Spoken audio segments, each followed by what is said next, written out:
bahwa negara ini negara demokratis. Oleh karena itu oposisi dimungkinkan. Presiden tidak boleh mengatakan bahwa dia tidak memerlukan oposisi, itu artinya dia tidak paham demokrasi, itu logikanya begitu. Saya rasa ini Pak sangat relevan dijawab oleh seorang Ade Armando yang selama ini juga sangat menggiat kebebasan berbicara.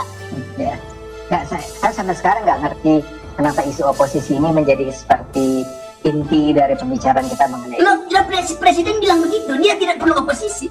Iya. Karena itu ada emosi pikiran. Enggak, ya. Ini cuma hulunya ada di situ, hilirnya ITE. Bung Rocky, tapi tolong kami diingatkan. Motornya sampai ke hilir itu soalnya.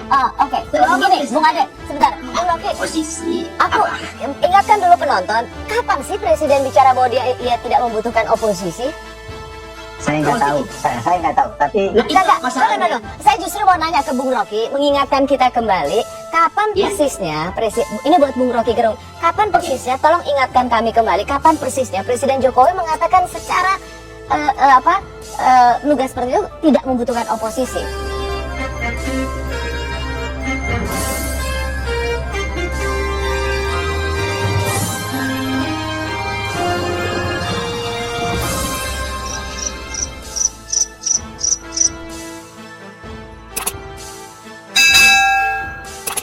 Secara lugas dan dengan ekspresi yang ketat. Sekarang saya jawab itu. Tolong hentikan sebentar pembicaraan kita. Silahkan Rosi sebagai jurnalis suruh staf Anda Google cepat-cepat Jokowi dan oposisi. Coba. Dengar aja. Ya. Tapi saya boleh komentar. Ya, oke.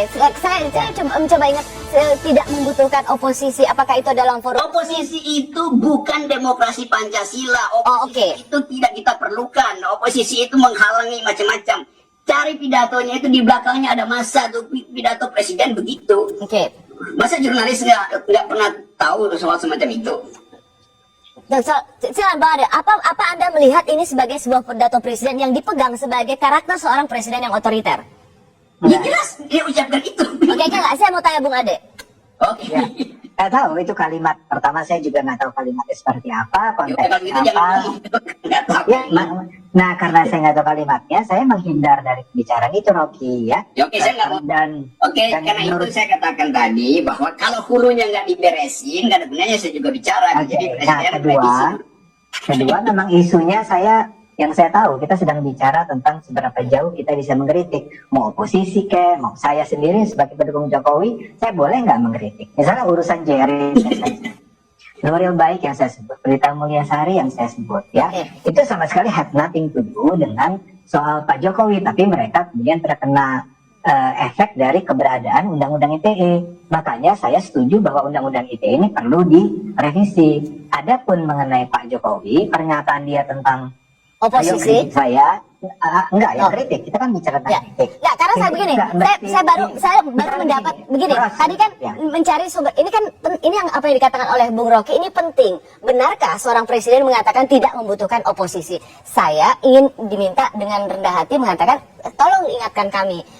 Apakah betul presiden? Saya diingatkan bahwa betul Presiden Jokowi mengatakan yang tidak dibutuhkan itu adalah konteksnya oposisi yang menebarkan kebencian yang diucapkan di JCC 14 Juli. Gitu loh Bung Rocky. Jadi oposisi yang menebarkan kebencian Bung Rocky ada konteksnya. Iya, saya terangkan ya. Akhirnya presiden mesti kasih predikat tambahan oposisi yang menyebarkan kebencian itu. Artinya dia nggak paham bahwa oposisi itu final dalam demokrasi mau apapun. Jadi nanti dia bisa oposisi yang menyebarkan kebencian yang dilakukan pada hari ini. Jadi panjang kan. Jadi dia nggak ngerti bahwa oposisi itu tidak boleh dikasih predikat tambahan. Mau menyebarkan kebencian, menyebarkan pujian. Oposisi hanya boleh yang menyebarkan penghargaan, pujian. Itu mengaco juga kan. Kan itu poinnya tuh, logiknya begitu. Apapun pokoknya oposisi boleh melakukan apapun tanpa predikat apapun. Iya. Itu nanti diukur di hukum, dalam hukum, bukan dengan udah dikasih batasan oleh presiden. Itu kacaunya pikiran beliau tuh. Oke, Bung Ade, jadi kita clear ya. Apa yang ingin disampaikan oleh Bung Rocky, kenapa presiden dianggap tidak paham demokrasi? Karena ingin melihat oposisi saja dengan pada waktu itu konteksnya, kalau kita melihat secara ini konteksnya adalah oposisi yang menebarkan kebencian. Sehingga itu membuatnya tidak paham demokrasi. Tapi kembali saya ingin ingatkan bahwa pembicaraan mengenai kritik terhadap pemerintah itu tidak mesti dilakukan oleh oposisi, ya. Misalnya saja, apakah majalah Tempo itu bisa kita kategorikan sebagai majalah oposisi? Ya enggak, majalah Tempo sedang menjalankan perannya sebagai watchdog dan kemudian dia menampilkan informasi-informasi yang kritis mengenai pemerintah. Nah, apakah Tempo kemudian dianggap sebagai bagian dari oposisi dan karena itu dia adalah bagian dari yang diserang oleh Jokowi? Saya rasa tidak. Saya rasa kembali ke inti masalah, ya. Apakah pemerintah saat ini adalah pemerintah yang anti kritik, pemerintah yang tidak paham demokrasi, pemerintah yang sekedar pencitraan ketika dia mengatakan kritik kami, atau ketika dia mengatakan kita ubah undang-undang ITE? Saya rasa enggak. Dan kita sebagai masyarakat yang pro pada kebebasan berbicara, berpikir, justru harus terus mendorong Pak Jokowi agar Pak, kami mendukung sepenuhnya. Karena saya yakin ada banyak pihak yang sebetulnya juga tidak terlalu nyaman dengan ide untuk merevisi undang-undang ITE ini, bahkan di kalangan pemerintah sendiri. Ya. Jadi kita berada di belakang kami, bukan kita ya, kami berada di belakang Pak Jokowi untuk ya melakukan langkah-langkah yang sangat penting, sehat bagi pertumbuhan demokrasi di Indonesia ini. Jadi kalau saya misalnya ini mengatakan, Anda merasa bahwa undang-undang ITE ini digunakan oleh kekuasaan untuk membungkam kritiknya? Anda nanya ke siapa, Ros? Ke Bung Hade. Apa? Apakah saya menganggap merasa bahwa undang-undang ITE ini sebagai penggebuk atau pembungkaman bagi suara-suara kritis pada kekuasaan saat ini? Oh, itu yang saya katakan. Saya sih tidak melihat itu, ya, tidak melihat indikasi itu. Tapi begini, karena memang harus, ya, karena tidak ada bukti yang cukup untuk mengatakan bahwa, makanya saya misalnya tadi mau menggunakan contoh Rakia itu dalam rangka ketika Rakia mengatakan bahwa oke, saya mengalami doxing, bullying dan seterusnya gara-gara saya mengungkapkan bahwa ada staf presiden yang terlibat dalam saya lupa kasusnya apa, tapi kasus milenial. Kasus ya staf milenial itu terlibat dalam apa sih? Saya lupa bantuan apa gitu ya. Poin saya adalah bahwa ya kan nggak bisa Anda tiba pada kesimpulan itu tanpa bukti yang cukup untuk mengatakan bahwa serangan terhadap Anda itu dilakukan oleh penguasa, pemerintah, ya. Tapi di sisi lain kita memang lihat ada contoh-contoh di berbagai daerah dan pemerintah daerahnya, ya, kepala-kepala daerahnya menggunakan pasal-pasal dalam undang-undang ITE untuk meredam suara-suara kritis terhadap mereka. Ya.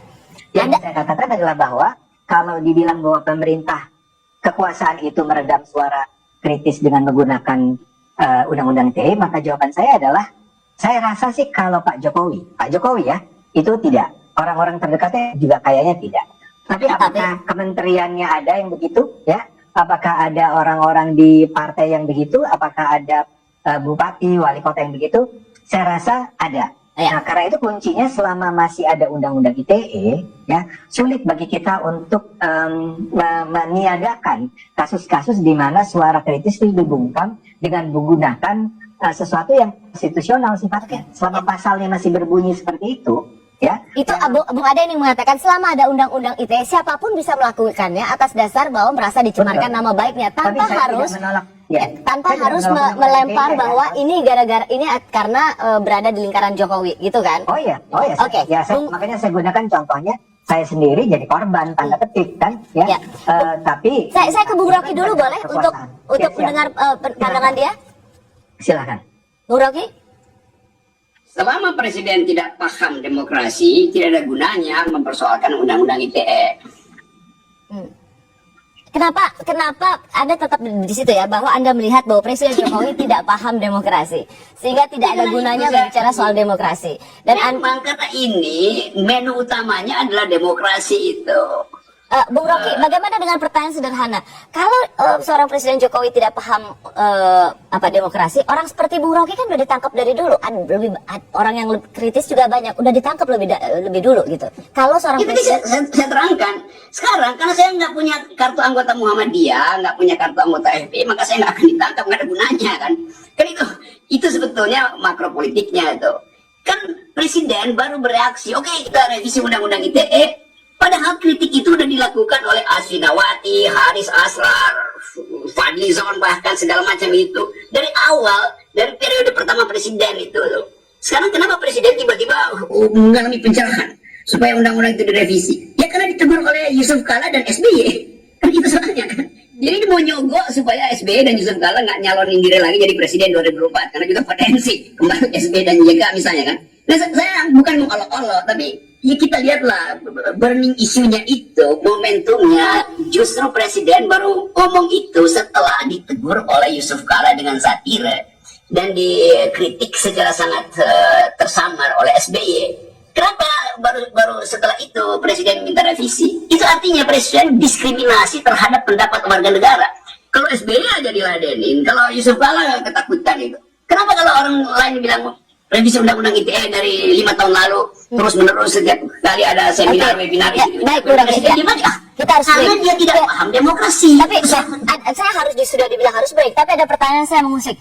Siapa bilang Presiden Jokowi takut dengan SBY dan JK?